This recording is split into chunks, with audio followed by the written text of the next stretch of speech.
नुआ सरकार आसिला परे एवं गत 100 दिन धरिकी सरकार चलिला परे साधारण बजेट एवं विभिन्न सरकारी क्षेत्र गुरुत्वपूर्ण काम थिबा कारणरू जोटा साधारणतः भाव में जिलापाल मानकर सम्मिलनी हुए ताकू एबे तार आवश्यकता मन करी नुआ सरकार जिलापाल सम्मिलनी एवं आरक्षी अधीक्षक मानकर मध्य सम्मिलनी 2 दिन धरिकी ओडिशा रे आज आमर आरंभ होईछि। निश्चित भाव में नुआ सरकार आभिमुख्य एवं सरकार जो नुआ योजना गुड़िक कार्यकारी करेबे मिनिमम गवर्नमेंट एवं मैक्सिमम गवर्नेंस ये कथा को आधार करी आम सरकार तार नीति स्पष्ट करी जो योजना गुड़िक कार्यकारी करेबे ताहा विशेष करिकी साधारणतः भाव में यार कार्यान्वयन एवं तार सफलता जिलापाल मानक उपरे मध्य बहुत निर्भर करिथाय। आउ सेही कारणरू जिलापाल मानकर सहित एवं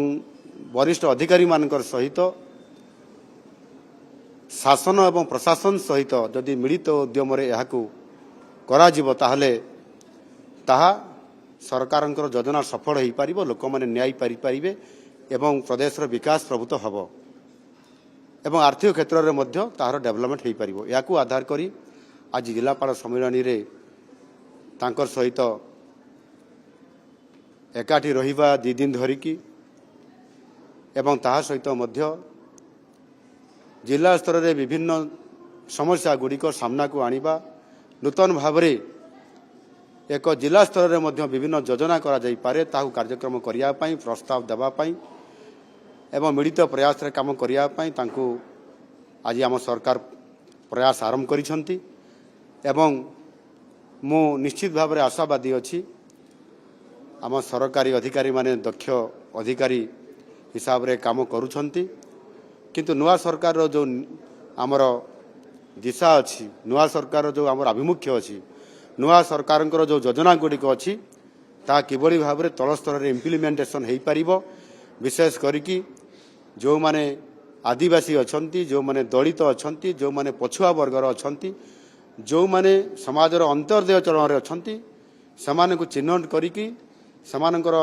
विभिन्न प्रकार समस्या को समाधान करिवार प्रयास जारी रखिबार